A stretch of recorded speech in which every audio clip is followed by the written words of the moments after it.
Dobar dan. Here we are in Croatia. I haven't posted much, but just thought I'd do a little bit this morning because we've been here for a little while and we've gotten to visit a few places. We went to Diocletian's Palace in Split, and we went to Dubrovnik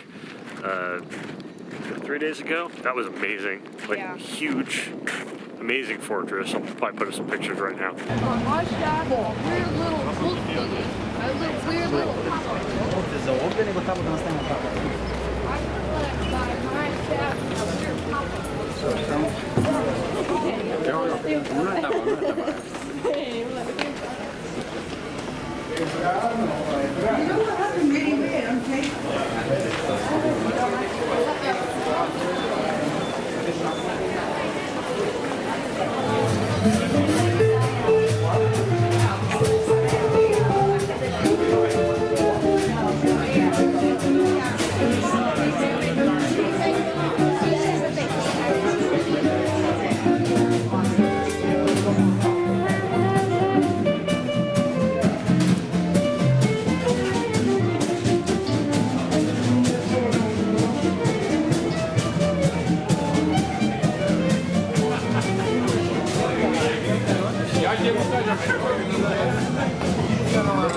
That's pretty neat. You never know what you're gonna find when you turn the corner around here.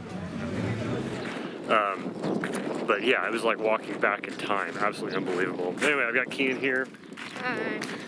And we're walking by the little sea area. But you know, primarily it's really neat because a lot of the people here speak English. I honestly am pretty sure they teach it in school because like by far the majority, especially the younger people, do speak English. We've learned a few words, and I think it goes a long way. We try to do that wherever we've traveled. Just learned at least the basics: please, thank you, hello. Because they kind of appreciate it. Because most people we expect come here and are just like, they speak English, so we can just talk English. But they we think they kind of appreciate it. That you like trying to learn their language and saying a couple of their languages instead of just talking English. Yeah, I think they do seem to appreciate it. But honestly, Dobar dan, good day, has been 90% of what we've been saying. But I would say if you did want to travel, which I highly recommend, it is absolutely beautiful. Fairly affordable, not quite as affordable as Spain. We've had to reach a little bit more into our budget, but it really has been pretty nice overall to go out and have dinner. Is not too bad. But yeah, I guess the primary words we've been learning is hvala, which is thank you, molim, which is please. Always remember your molims and your hvalas. And si dobar dan, good day, laku noć, which they don't seem to switch. That's good night or good evening. It doesn't seem to switch until the sun actually goes down, and even past that, people are still saying dobar dan. But yeah, Keen, what's been the most amazing thing that you have seen here so far? It would probably be like the gardens. Like almost every house has a garden. It's probably because the soil. I've seen the soil, and it's amazing. It's just like you can walk by like a grapevine one day and see nothing, and then walk by it the next day. There's like a bunch of green grapes. So stuff really grows well. There's what other stuff? We're seeing tons of lots and lots of fig trees. Also lizards. We've seen some geckos, lots of lizards. Kids have a lot of fun chasing those. Yeah, we caught 2 geckos. We let one of them loose in the little apartment and let him walk up the wall for a little while, and we decided to let him go. 1 scorpion. That was a little alarming, but it really wasn't too big of a deal. Yeah, we have it in a jar. It's kind of cool. Our defense pet. Yeah, it's like in a jar. Yep. We just let them loose if people come in.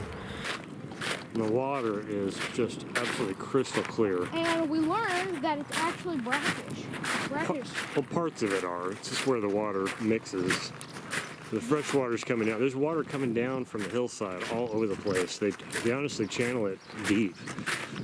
But yeah, there's a few spots where you can see the water coming in and it mixes, and you can really see the brackish water mixing. It's interesting. I know Sierra and I are planning on swimming to that other island, but we don't know how far it is. Yeah, you can swim very easily here. It's very easy to float because the water is extremely salty.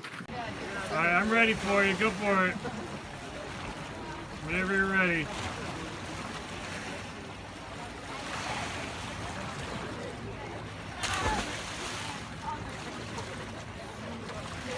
When we were swimming in Dubrovnik, we got into a deep spot. There was like a little spot where you could do some cliff diving, and you could literally, I'm guessing you could see well down to 30 plus feet. I mean, it was way further than I was able to dive down. I thought it was like Atlantis because there's so much fish.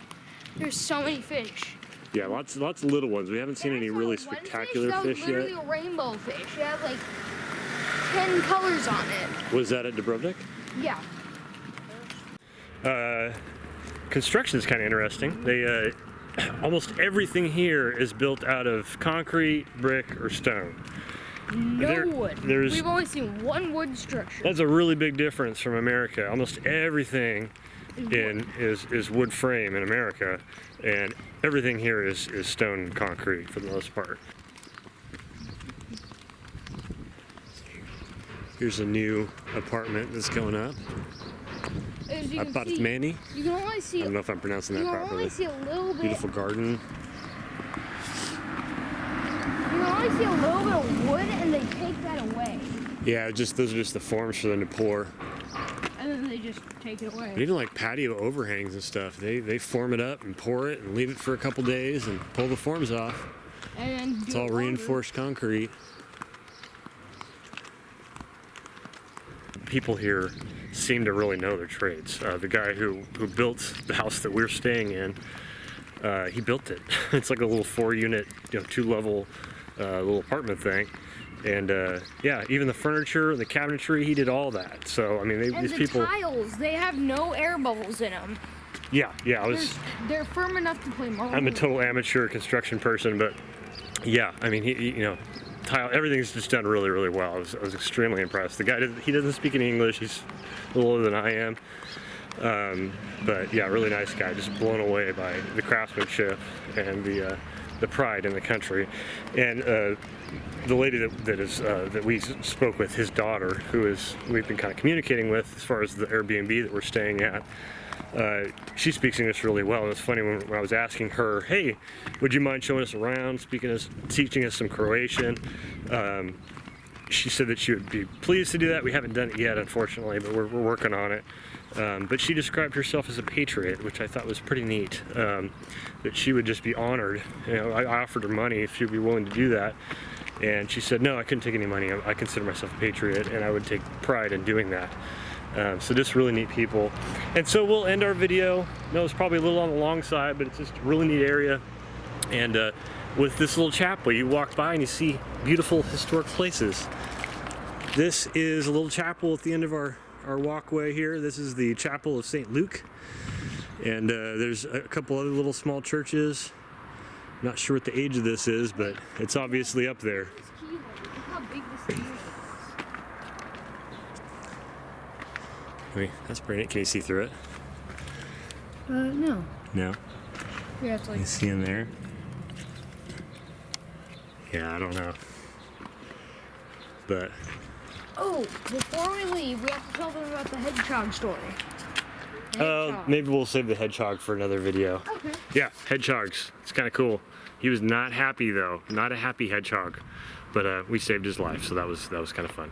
But anyway, appreciate your prayers. This has been a really neat journey and just beautiful country. Highly recommend this area if you're ever wanting to get out into the Eastern European countryside. So long, Bok. Dun dun dun dun dun dun dun dun dun dun dun dun dun dun dun dun dun dun dun